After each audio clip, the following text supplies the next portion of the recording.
Oi, pessoal! Hoje eu tô com desejo de falar sobre um texto que se chama Sobre a Transitoriedade.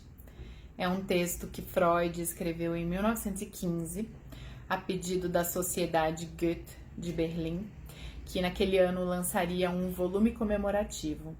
Para isso, eles pediram que diversos autores e artistas escrevessem sobre diversos temas, e Freud escolheu escrever sobre o tema da transitoriedade. Em alemão, esse texto é uma prova viva, uma prova escrita dos poderes literários de Freud. Freud, que em 1930 ganhou o prêmio Goethe, que é considerado um dos maiores prêmios da literatura mundial.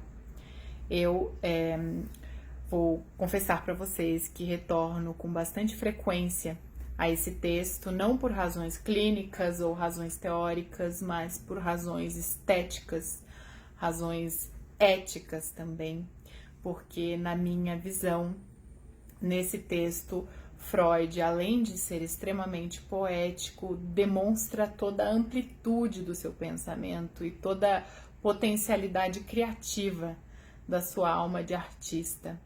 Eu vou compartilhar com vocês uma citação que eu encontrei num texto do Ansermet, um texto de 1990, onde ele introduz uma citação do Freud de 1930, é a seguinte: sou um cientista por necessidade e não por vocação. Sou, na realidade, por natureza, um artista, e sobre isso existe uma prova irrefutável. Em todos os países que a psicanálise penetrou, tem sido melhor compreendida e aplicada pelos escritores e pelos artistas do que pelos médicos. Meus livros, de fato, se parecem mais com obras da imaginação do que com tratados de patologia. Pude cumprir meu destino por uma via indireta e realizar o meu sonho. Seguir sendo um homem de letras, ainda que embaixo de uma aparência de médico.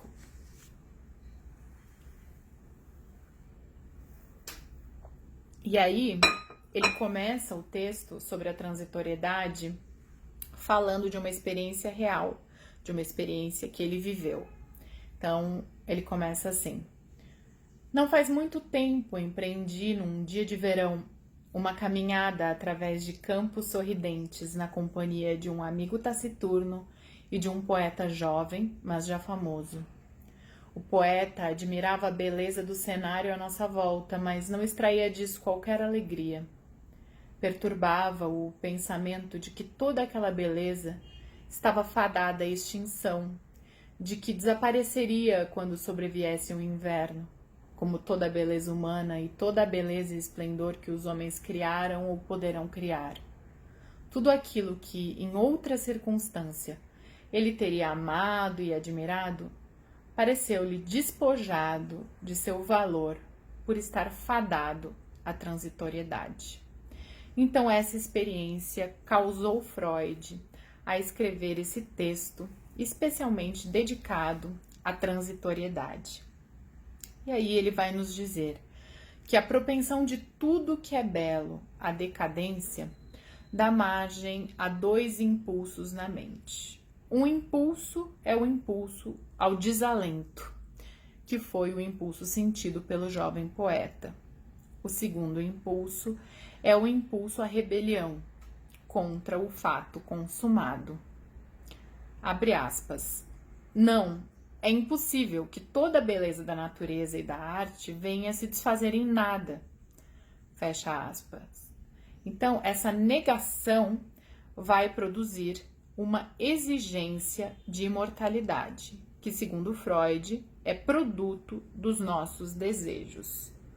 Ele vai dizer que o que é penoso pode, não obstante, ser verdadeiro, ou seja, por mais penosa a ideia de que as coisas são transitórias, né, e que chegam a um fim, que se transformam de modo que parecem ter chego a um fim, essa experiência, por mais penosa que seja, ela pode ser verdadeira, né?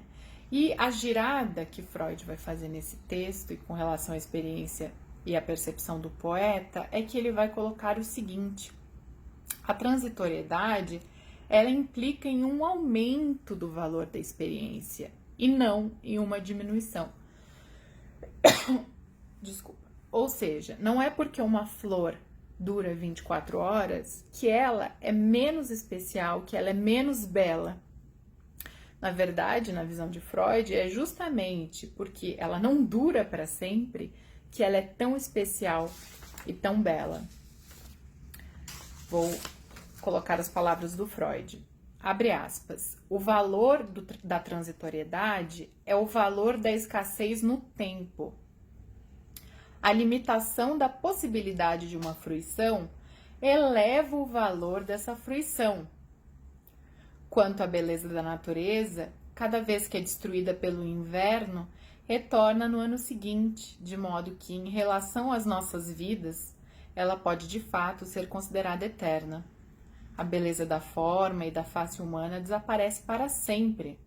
Sua evanescência, porém, apenas lhe empresta renovado encanto.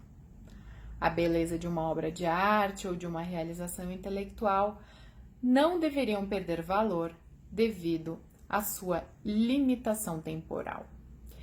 E aí ele vai aproveitar esse contexto poético para introduzir questões clínicas e teóricas sobre a experiência do luto, porque ele vai entender que essa negação, que essa não aceitação por parte do poeta da transitoriedade da vida tem relação com uma revolta contra o luto. A transitoriedade remete à morte e a mente resiste ao que lhe é penoso e desprazeroso. E ele vai começar então a falar sobre o enigma do luto, né? Luto que se dá a partir do desligamento da libido dos seus objetos, e isso constitui um processo penoso. E ele vai se questionar por que isso constitui um processo penoso, por que a gente tem dificuldade em lidar com a transitoriedade da vida e com o fim de determinados processos.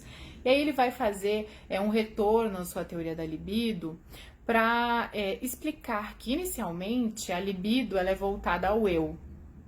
No começo da nossa vida, a libido ela é voltada ao eu e isso constitui o narcisismo. Formamos o nosso eu, formamos a nossa imagem corporal a partir desse investimento libidinal, libido que é energia erótica, energia sexual, em relação ao nosso próprio eu. É a partir de determinado momento que nós passamos a investir a nossa libido em objetos. E esses investimentos libidinais são os nossos relacionamentos eróticos, os nossos relacionamentos afetivos, os nossos envolvimentos com os nossos ideais de vida, inclusive. Então, por que se torna tão penoso esse desligamento da libido dos objetos investidos pela nossa libido? É porque esses objetos, eles dizem relação ao nosso próprio eu, a partir do momento que é a nossa libido que está investida nesses objetos. Então, esse processo de desligamento, que constitui o luto, é um processo penoso e que precisa ser vivido, certo? Ele vai dizer que esse encontro com o poeta e com o amigo ocorreu um ano antes do início da Grande Guerra Mundial. Guerra que destruiu não só a beleza dos campos, mas o orgulho pelas realizações éticas, estéticas e morais da civilização.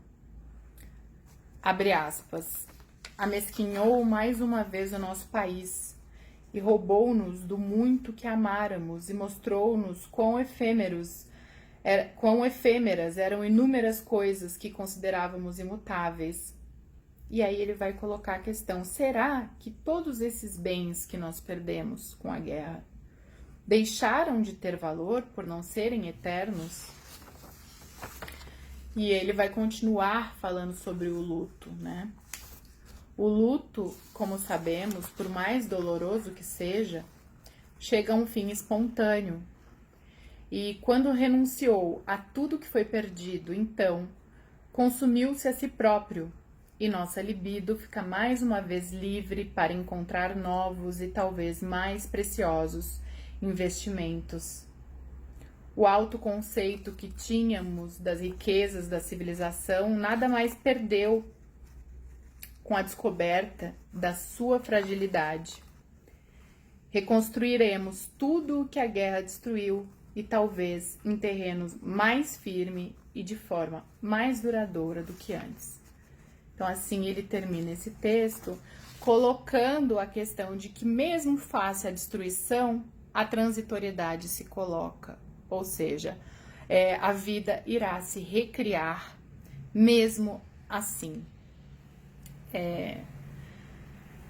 No meu ponto de vista, nesse texto, Freud ele se separa, né, da tradição presente no pensamento ocidental, que vem desde o pensamento platônico, que é uma tradição de abstração, né? Ou seja, existe um plano ideal, um plano que é o plano das ideias e que está desligado da materialidade da vida, dos fluxos da natureza e da transitoriedade característica desses fluxos da natureza, né? Esses saberes ligados à impermanência e à transitoriedade são muito mais encontrados nas filosofias orientais e no pensamento oriental de modo geral, né? Esse pensamento que Freud desenvolve aqui é um pensamento encarnado que coloca os seus limites, né? Os seus limites reais e trata então das obras encarnadas, limitadas, das obras humanas. Esse texto ele apresenta também, ao meu ver, uma proximidade da experiência humana com os fluxos da natureza, tanto que ele coloca, né, ele começa falando desse passeio no campo, onde o poeta observa a beleza da natureza e fica triste, né, entristecido porque essa beleza ela não vai continuar sendo a mesma, ela vai se transformar. Então, era isso que eu queria compartilhar com vocês hoje. É um texto que vale muito a pena ser lido e relido, porque é um texto ético, é um texto estético, onde Freud se coloca como um pensador que vai além das suas próprias limitações, colocando elas como primeiro plano, colocando elas em jogo. Então, ficamos por aqui hoje.